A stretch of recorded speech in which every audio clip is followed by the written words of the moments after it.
السلام علیکم، کیسے ہیں دوستو؟ امید ہے سب خیریت سے ہوں گے۔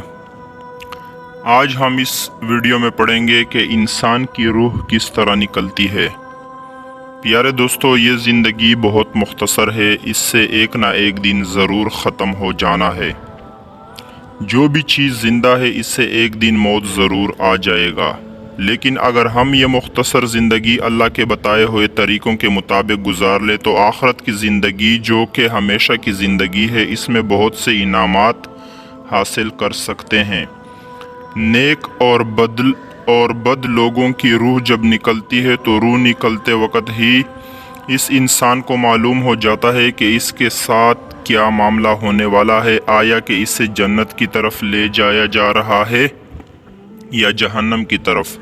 جب نیک لوگوں کو ملک الموت لینے آتا ہے تو ان کی روح جسم سے نکلنے کی جلدی کرتی ہے، کیونکہ اس سے آگے ملنے والے انعامات کا علم ہو جاتا ہے۔ اور جب برے لوگوں کو ملک الموت لینے آتا ہے تو ان کی روح جسم سے نکلنا نہیں چاہتی، کیونکہ اس روح کو آگے ملنے والے ہولناک انجام کا پتہ چل جاتا ہے۔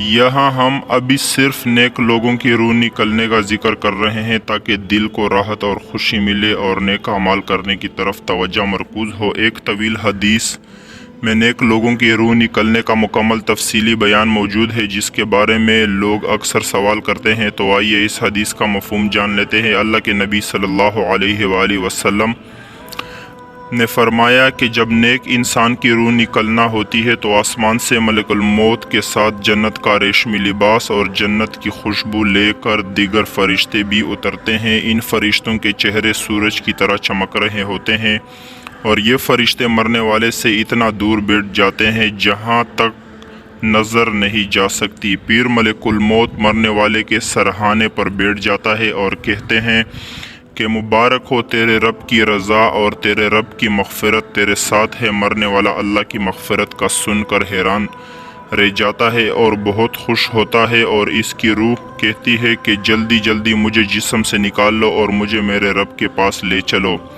اس نیک انسان کی روح بہت آرام سے نکل جاتی ہے۔ حدیث میں اس بات کو اس طرح بیان کیا گیا ہے کہ اس نیک انسان کی روح اور اس طرح آرام سے نکل جاتی ہے جس طرح کسی مشکیز میں پانی بھرا ہوا ہو اور اس کا منہ کھول دیا جائے تو مشکیزے کا پانی بالکل آرام سے باہر نکل جاتا ہے۔ اس پانی کو نکلنے میں کوئی پریشانی نہیں ہوتی۔ پھر وہ فرشتے جن کے چہرے سورج کی طرح چمکدار ہوتے ہیں اس نیک روح کو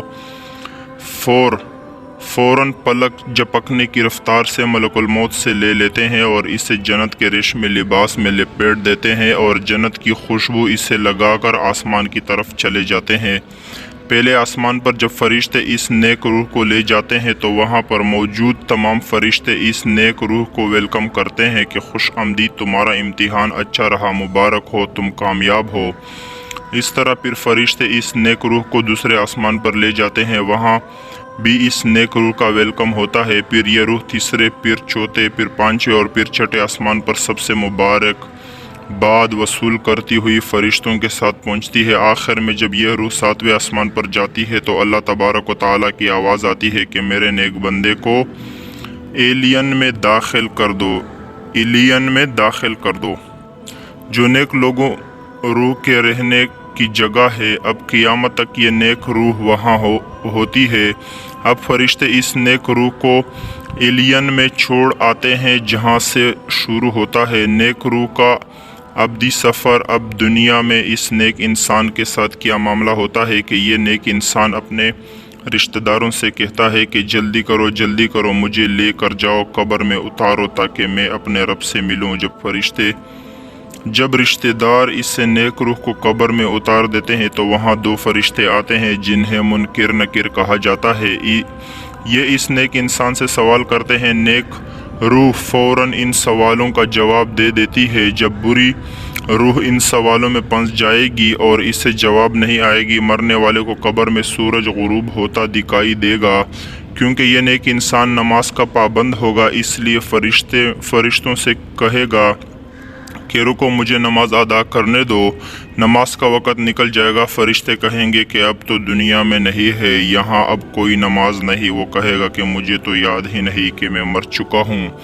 پھر اس نیک انسان کی قبر کشادہ کر دی جائے گی اور جتہ کی ایک کھڑکی اس کی قبر میں کھول دی جائے گی جہاں سے جنت کی ہوا اور جنت کی خوشبو آئے گی، اور اس نیک انسان سے کہا جائے گا کہ اب تم آرام سے جنت کے لباس میں، جنت کے بستر میں، جنت کی خوشبو میں سو جاؤ، اب قیامت کے دن ہی تمہیں اٹھایا جائے گا۔ دیکھا تو دوستو، جو لوگ اللہ کے حکم کے مطابق زندگی گزاریں گے، اللہ ان کو کتنا بڑا صلہ عطا فرمائیں گے۔ اس لیے آج اور ابھی نیت کر لیں کہ اب سے نیک اعمال۔ دیکھا تو دوستو، جو لوگ اللہ کے حکم کے مطابق زندگی گزارتے ہیں، نماز کی پابندی کریں، جھوٹ نہیں بولیں گے اور اللہ کی مخلوق کی خدمت کریں گے، اللہ ہم سب کا حامی و ناصر ہو۔ ہمیں دیجیے اجازت، اللہ حافظ۔